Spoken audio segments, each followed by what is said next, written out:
صلح حدیبیہ، جسے معاہدہ الحدیبیہ بھی کہا جاتا ہے، یہ اسلامی پیغمبر محمد صلی اللہ علیہ وآلہ وسلم اور قریش مکہ کے درمیان ایک اہم معاہدہ تھا جو کہ مدینہ کی ریاست کی نمائندگی کرتا تھا۔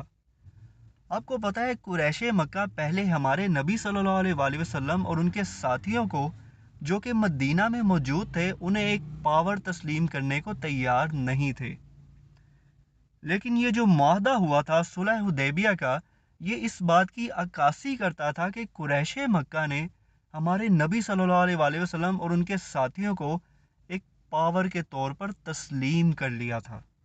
مارچ 6 to 8 میں اس معاہدے نے دونوں شہروں کے درمیان تناؤ کو کم کرنے میں مدد کی اور 10 سال کی مدت کے لیے امن کی توثیق کی، اور محمد صلی اللہ علیہ وآلہ وسلم اور ان کے ساتھیوں کو اگلے سال ایک پرامن زیارت میں واپس آنے کا اختیار دیا، جسے بعد میں پہلی زیارت کے نام سے جانا گیا۔ اس کے پس منظر کی اگر ہم بات کریں تو اپنے پیغام کو مسترد کرنے اور اپنے پیروکاروں کے ظلم و ستم کے نتیجے میں اسلامی پیغمبر محمد صلی اللہ علیہ وآلہ وسلم نے 622 میں اپنے آبائی شہر مکہ کو چھوڑ دیا اور اپنے ساتھیوں کے ساتھ مدینہ کے نخلستان کے شہر کی طرف ہجرت کی۔ وہاں ان کے ساتھی زیادہ تھے اور انہوں نے ایک مقامی طاقت کی بنیاد رکھی۔ 3 مواقع پر ان کی فوجیں مکی مخالفین سے لڑیں، جن کی قیادت ان کے اپنے قبیلے قریش نے کی، جو کہ 3 جنگیں ہوئی تھی، جنگ بدر، جنگ احد اور پھر خندق کی جنگ جو ہوئی تھی۔ اس بات کا ذکر کیا جا رہا ہے۔ مارچ 6 to 8 میں ایک خواب کے بعد کہ وہ کعبے کا طواف کر رہے ہیں، محمد صلی اللہ علیہ وآلہ وسلم نے عمرہ کے لیے روانہ ہونے کا فیصلہ کیا۔ دراصل ہمارے نبی صلی اللہ علیہ وآلہ وسلم کو خواب میں دکھایا گیا تھا کہ آپ اپنے ساتھیوں کے ساتھ، اپنے صحابہ کے ساتھ کعبے کا طواف کر رہے ہیں، تو آپ نے اپنے ساتھیوں سے کہا کہ وہ عمرہ کے لیے روانہ ہونے کے لیے تیار رہیں۔ یہ عمر سیریز میں بھی فلمایا گیا ہے۔ عمر سیریز میں بھی فلمایا گیا ہے کہ حضرت عمر بے حد خوش ہوتے ہیں کہ جب سعد ابن ابی وقاص ان کے پاس آتے ہیں تو وہ کہتے ہیں کہ یا عمر، میں نے آپ کو اتنا خوش پہلے کبھی نہیں دیکھا۔ سیدنا عمر بن خطاب رضی اللہ تعالیٰ عنہ نے کہا کہ اللہ کے نبی نے خواب دیکھا ہے کہ ہم سب مکہ کا طواف کر رہے ہیں، تو آپ نے فرمایا ہے کہ سب جانے کی تیاری کرو، ہم عمرے کے لیے روانہ ہوں گے۔ سیدنا عمر نے سعد سے کہا تم بھی جاؤ، جا کر تیاری کرو، اللہ کی قسم نبی کا خواب کبھی جھوٹا نہیں ہوتا، اور یہ سیدنا عمر نے سچ کہا تھا۔ لہٰذا ہمارے نبی صلی اللہ علیہ وآلہ وسلم نے مدینہ کے مضافات میں اپنے بدوؤں اور قبائلی حلفیوں کو اپنے ساتھ شامل ہونے کی دعوت دی، لیکن اکثریت نے انکار کر دیا، شاید اس لیے کہ انہیں مال غنیمت یا دشمنی کا کوئی امکان نظر نہیں آتا تھا۔ خیر، محمد صلی اللہ علیہ وآلہ وسلم مدینہ کے تقریباً 1500 مسلمانوں کے ایک گروپ کے ساتھ ساتھ کچھ قبائلی اتحادیوں کے ساتھ عمرہ کرنے کے لیے مکہ کی طرف روانہ ہوئے۔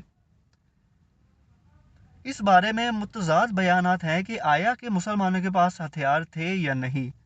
بہرحال وہ حجاج کا لباس پہنے ہوئے تھے اور ان کے ساتھ قربانی کے جانور تھے۔ یہ خبر جب مکہ والوں کو ملی تو وہ 200 گھڑ سوار فوج کے ساتھ ان کا راستہ روکنے کے لیے آگے۔ محمد صلی اللہ علیہ وآلہ وسلم نے غیر روایتی راستہ اختیار کرتے ہوئے طاقت سے گریز کیا اور خانہ کعبہ کی مقدس سرزمین کی سرحد پر حدیبیہ کے مقام پر اپنے خیمے لگائے۔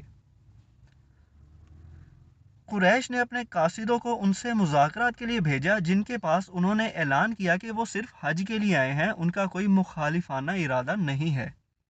اس کے باوجود قریش نے اسے اپنی کمزوری اور شکست کا اعلان سمجھا اور کہا کہ ہم انہیں داخل نہیں ہونے دیں گے مکہ میں۔ اگرچہ وہ لڑنے کی خواہش سے نہیں آیا، خدا کی قسم وہ ہماری مرضی کے خلاف کبھی مقدس مکہ میں داخل نہیں ہو سکتا، یہ قریش مکہ نے کہا ہمارے نبی کے بارے میں، اور نہ ہی بدوؤں کو کبھی ہمارے بارے میں ایسا کہنا پڑے گا۔ یعنی قریش مکہ جو تھے وہ ایگو میں آ گئے تھے، انہوں نے کہا کہ یہ کیسے ہو سکتا ہے، ورنہ آنے والے وقت میں بدو ہمارے بارے میں کیا کہیں گے کہ ہم انہیں روک بھی نہ سکے عمرہ کرنے سے۔ ایک مواقع پر انہوں نے اپنے قریبی معاون عثمان بن عفان رضی اللہ تعالیٰ عنہ کو مذاکرات کے لیے مکہ بھیجا تو ایک افواہ پھیل گئی کہ انہیں قتل کر دیا گیا ہے۔ محمد صلی اللہ علیہ وآلہ وسلم نے اب ان کی موت کا بدلہ لینے کا عہد کیا اور اپنے ساتھیوں سے عہد لیا کہ وہ مکہ والوں سے لڑیں گے، اور جسے بیت شجرہ کے نام سے جانا جاتا ہے، یعنی آپ صلی اللہ علیہ وآلہ وسلم نے جب بیت لی تھی ایک درخت کے نیچے کہ ہم یہاں سے تب تک نہیں جائیں گے جب تک عثمان کے قتل کا بدلہ نہ لے لیں۔ خیر وہ افواہ جھوٹی نکلی اور قریش نے اپنے قاصد سہیل بن عمرو کو صلح کے لیے بھیجا۔ مذاکرات کے بعد فریقین نے اس معاملے کو پرامن طریقے سے حل کرنے پر اتفاق کیا اور ایک معاہدہ طے پایا جسے معاہدہ الحدیبیہ کہا جاتا ہے۔ یہ کچھ اہم نکات ہے جو اب میں بیان کروں گا۔ یہ جو نکات لکھے تھے اور بیان کیے تھے یہ امام علی علیہ السلام نے کیے تھے ہمارے نبی صلی اللہ علیہ وآلہ وسلم کے بہاف پر، ٹھیک ہے۔ یہ عمر سیریز میں بھی فلمایا گیا ہے کہ امام علی علیہ السلام نے یہ معاہدے پڑھے تھے اور لکھے تھے۔ پہلی شرط یہ تھی کہ دونوں فریقوں کے درمیان 10 سال تک جنگ بندی ہوگی، یعنی 10 سال تک کوئی جنگ نہیں ہوگی قریش مکہ اور محمد صلی اللہ علیہ وآلہ وسلم کے درمیان۔ دوسرے نمبر پر شرط یہ تھی کہ جو کوئی محمد صلی اللہ علیہ وآلہ وسلم کے پاس ان کے ولی کی اجازت کے بغیر قریش سے بھاگ کر آئے گا اسے قریش میں واپس بھیج دیا جائے گا، لیکن جو مسلمانوں میں سے قریش کے پاس جائے گا ہمارے نبی کو چھوڑ کر اسے واپس نہیں بلایا جائے گا، نہ ہی واپس کیا جائے گا۔ تیسری شرط، جو محمد صلی اللہ علیہ وآلہ وسلم کے ساتھ عہد کرنا چاہے گا اسے اس کی اجازت ہوگی، اور جو قریش کے ساتھ عہد کرنا چاہے گا اسے اس کی اجازت ہوگی، یعنی کسی قسم کی کوئی زبردستی نہیں ہوگی۔ چوتھی شرط، مسلمان حج کیے بغیر مدینہ واپس جائیں گے لیکن اگلے سال انہیں اجازت ہوگی اور وہ مکہ میں 3 دن تک قیام کریں گے جس دوران قریش شہر کو خالی کر دیں گے۔ مسلمانوں کے پاس میان شدہ تلواروں کے علاوہ کوئی ہتھیار نہیں ہوگا۔ یہ دستاویز امام علی علیہ السلام نے لکھی تھی اور پڑھی تھی، عمر سیریز میں بھی فلمایا گیا ہے۔ اس میں آپ دیکھیں گے کہ صحابہ جو تھے وہ خوش نہیں تھے، ایون امام علی علیہ السلام، سیدنا عمر بن خطاب، سیدنا صدیق اکبر اور سیدنا سعد ابن ابی وقاص بھی یہ سب خوش نہیں تھے۔ یہ عمر سیریز آپ دیکھیں گے تو آپ کو اندازہ ہو جائے گا۔ تو امام علی نے لکھا کہ یہ معاہدہ طے پایا ہے خدا کے رسول محمد اور سہیل بن عمرو کے درمیان۔ سہیل بن عمرو نے اس پر اعتراض کیا، اس نے کہا میں آپ کو نبی نہیں مانتا، آپ صرف اپنا نام لکھیں، آپ ساتھ رسول اللہ مت لکھیں۔ لیکن مولا علی نے تو لکھ دیا تھا، تو آپ صلی اللہ علیہ وآلہ وسلم نے ان سے کہا کہ محمد لکھ دو، خالی رسول اللہ کو کاٹ دو۔ تو مولا علی نے کہا کہ میں تو نہیں کاٹوں گا، میں یہ نہیں کر سکتا۔ تو پھر ہمارے نبی نے کہا لاؤ مجھے دو، آپ نے خود جو ہے وہ کاٹا اور دوبارہ سے اپنا صرف نام لکھا محمد اور سہیل بن عمرو کے درمیان۔